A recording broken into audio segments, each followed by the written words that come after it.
Martin from the Philippines. We're here in Real Talk Lifeline. So this is a quick live I felt like doing, and it's about it's okay to let it out. So who is this for? If you're going through a hard day, maybe you're stressed, maybe there's something that's going on and you don't feel good about it. So the lesson I learned is it's okay to let it out. And here are some quick tips. So people watching the live or the replay, feel free to share your own lessons, your own life experience related with it's okay to let it out. You could type it in the comments, again on the live or on the replay. I'll check it out. I really appreciate it. It just might help someone else. So the first step, and when it's okay to let it out, is following the lessons of my life coaching over the past years. So the first step is even just recognizing our own feelings today, right? Maybe something doesn't feel right. I feel down, I feel stressed or distressed because of things that I did today, and then it didn't work out. It didn't go my way. So the first step is, even without overthinking, is just acknowledging or recognizing our feelings. So one thing I learned is, over the recent years, is there's no such thing as a good or a bad emotion. So what does this mean? Emotion is just information. So even emotions, as I was journaling in the past days from Brene Brown, she had this TED talk on vulnerability. She said that all emotions, including the bad ones, excuse me, like anger, feeling down, like depressed, rejection, disappointment, when you feel discomfort like that, it's actually not a bad emotion. Why? When we try to suppress this or repress these emotions, it also will end up affecting our good emotions like joy, gratitude, all laughter, all those, the good emotions as well. So first step is to just recognize the emotion isn't good, it's not bad, it's just what I'm feeling right now. The next step, quick one, of 4 quick steps here, is releasing. And the key here is when we release responsibly. So what do I mean? Maybe you have a trusted friend, maybe you have a buddy, you have a confidant, maybe you're not even close to that person's like a stranger, but that person is a very good support system because they know how to keep whatever you share confidential. That person isn't just going to start telling all these sensitive information, which is really challenging, difficult, and hard enough to do, to open up in all vulnerability. That person won't just start spreading that sensitive information with other people, because we may feel betrayed. We may feel, hey, I opened up my heart to you. It was very uncomfortable. Yes, maybe it was uncomfortable for you to listen to and be there for me, but that thing can make or break a person. So I've been going through training, and that thing was one of the most important lessons I learned in the past years. So releasing responsibly. Now, what if I don't have a person to release to? Then you can do it in writing, a journal. So you could write it down on paper. Some people do it on their device, like a laptop, computer, an iPad, tablet, anything. Because it's just between you and your writing. Is there an effect when I write it down? I believe so. I've been journaling for the past 3 to 5 years. I'm losing track already. So I believe, yes, it still works also. Lastly, on releasing responsibly, you could just reach out for a support system.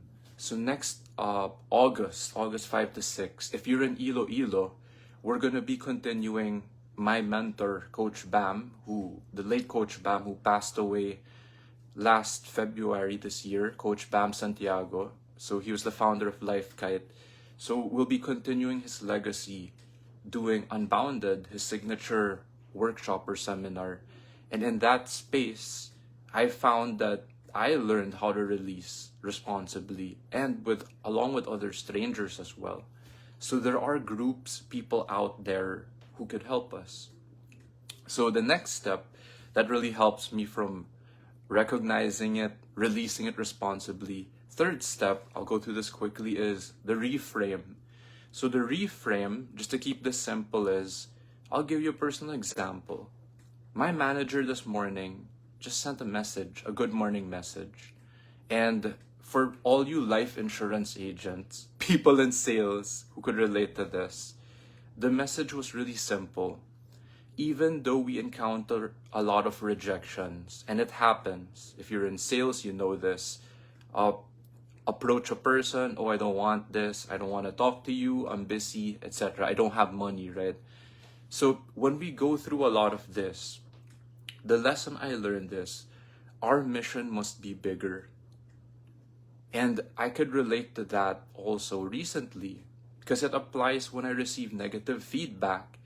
Negative feedback at times, it could destroy us. It could really destroy our ego, cause an ego death. We could take it real hard.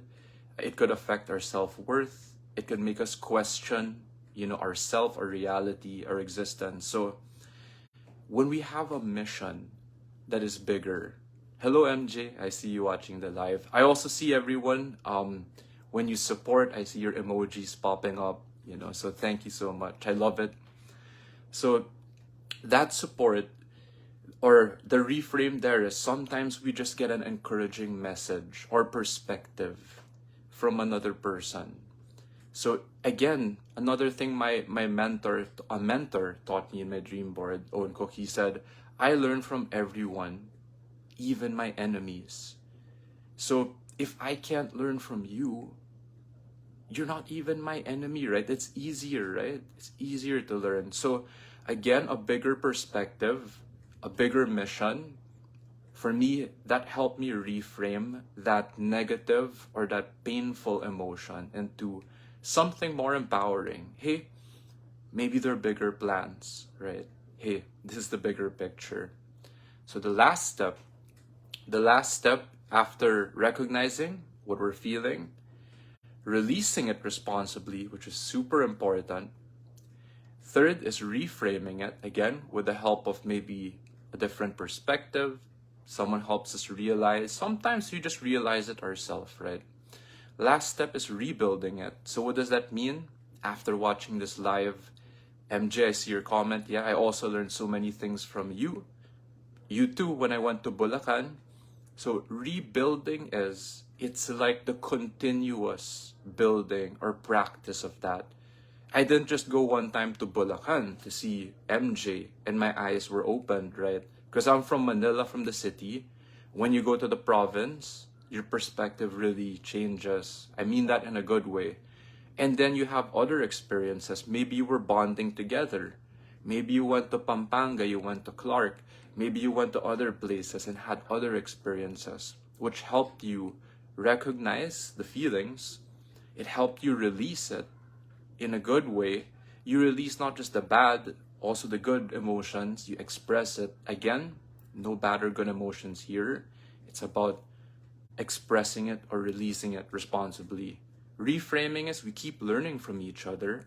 Hey, maybe there's a better way of seeing it. There's a bigger picture, a bigger mission. And you keep doing that again and again, we end up rebuilding our life. So again, it's okay to let it out. Anyone going through something today, stress, something heavy, maybe you could see it in my face compared to other days, or you could relate to it too. So if this live helped, just comment down below. Thank you, MJ. Thank you, IC. Thank you, everyone watching the live. I could feel your support when it pops up over there. So if you want to comment, deep dive down below. If you still need more help, you're still stuck in life. Thank you, MJ. Yeah, just got a haircut recently. And you need help moving forward or breaking through, reach out. Iloilo, August 5 to 6, that's a weekend. We'll be having Unbounded, continuing the legacy of Coach Bam Santiago, my mentor, who passed away just this year, last February. So everybody who watches this live, it's okay to let it out. I want you. Thank you, MJ. So I wish this helps, makes you feel better, because it did help me. Thank you. I love you. And I will see you next time.